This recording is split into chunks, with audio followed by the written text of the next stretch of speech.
आइए जानते हैं आज के प्रमुख अंतर्राष्ट्रीय खबरों को। पहले एक नजर हेडलाइंस पर। संसद जाने की जल्दी में केजरीवाल, लुधियाना वेस्ट उपचुनाव के डेट अभी घोषित नहीं। महाकुंभ से लौटते वक्त सांसद महुआ माझी की कार दुर्घटनाग्रस्त। शिवरात्रि का झंडा बांधने को लेकर भिड़े दो समुदाय, गाड़ियां दुकान फूकी। पीएम मोदी के नीतीश कुमार को लाडले मुख्यमंत्री कहने पर क्या बोले निशांत कुमार। क्या डोनाल्ड ट्रंप को पुतिन पर है यकीन, यूएस प्रेसिडेंट के जवाब ने सबको चौंकाया। विदेशी ताकतें कैसे खोज रही है सीरिया में दखल करने के रास्ते। इजराइल ने सीरिया पर बोला हवाई हमला, राजधानी दमिश्क के पास लड़ाकू जेट भेजकर बरसाए बम। सोने की कीमत रिकॉर्ड ऊंचाई पर पहुंचने के क्या कारण। शाहरुख खान फैमिली के साथ छोड़ रहे हैं अपना घर मन्नत। और पाकिस्तान के खिलाफ शतक जड़ने पर कोहली को मिला इनाम।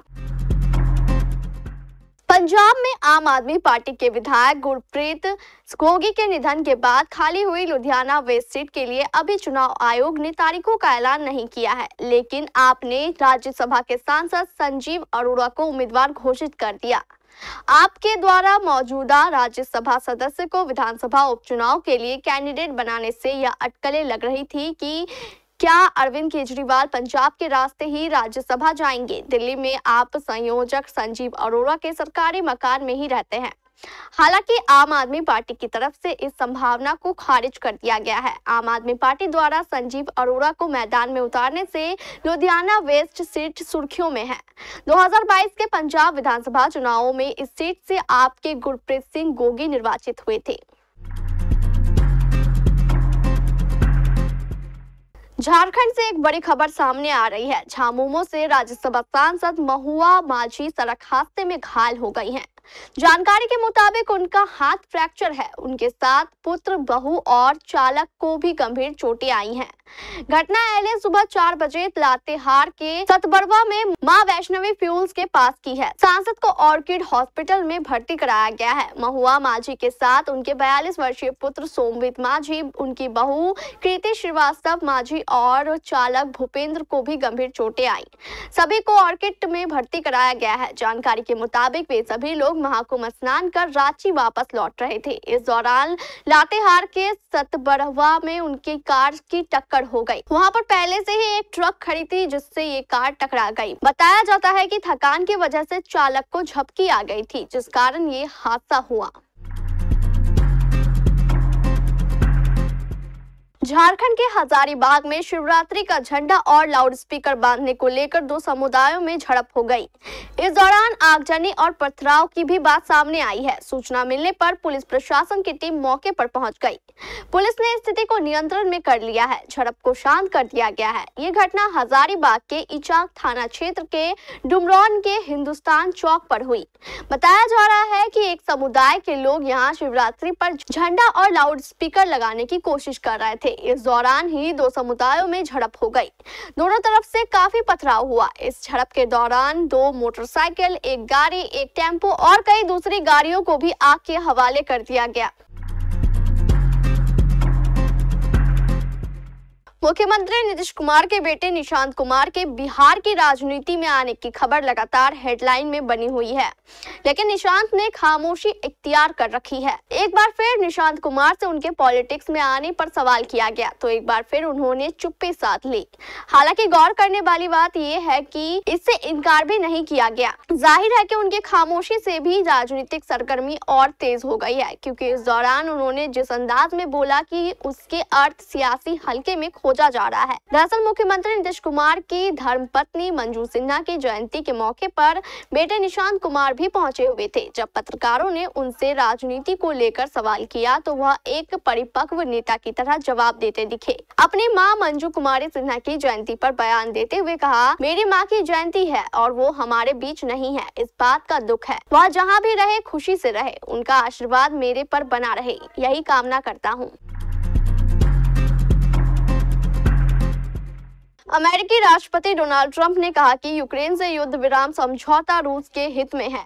और उन्हें लगता है कि राष्ट्रपति व्लादिमीर पुतिन ऐसा करना चाहते हैं। द्विपक्षीय वार्ता के बाद ट्रंप ने साझा संवाददाता सम्मेलन में ये बात कही। फ्रांस के राष्ट्रपति मैक्रों ने कहा कि युद्ध समाप्त करने के लिए किसी भी बातचीत के समझौते में सुरक्षा गारंटी का ध्यान रखना बहुत जरूरी है। दोनों नेताओं ने 2022 में यूक्रेन पर रूस के आक्रमण की तीसरी वर्षगांठ के मौके पर व्हाइट हाउस में मुलाकात की। इससे पहले संयुक्त राष्ट्र महासभा में रूस को हमलावर के रूप में निंदा करने वाले प्रस्ताव पर अमेरिका ने अपने यूरोपीय सहयोगियों से अलग रुख अपनाया। बीते 13 सालों के गृह युद्ध के बाद अब देश को एकजुट करने के लिए सीरिया के अंतरिम राष्ट्रपति अहमद अल-शरा अपनी सरकार के नियंत्रण को स्थापित करने की कोशिश में लगे हुए हैं।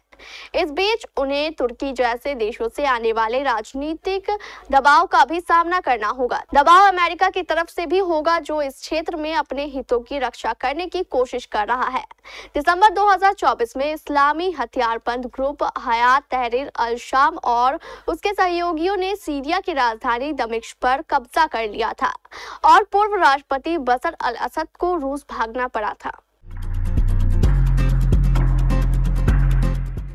इजराइल के लड़ाकू विमानों ने मंगलवार 25 फरवरी की देर रात सीरिया की राजधानी के दक्षिण में एक शहर और दक्षिणी प्रांत दारा पर हवाई हमला किया। समाचार एजेंसी रॉयटर्स ने सुरक्षा सूत्रों और सीरियाई स्थानीय न्यूज चैनल के हवाले से ये जानकारी दी।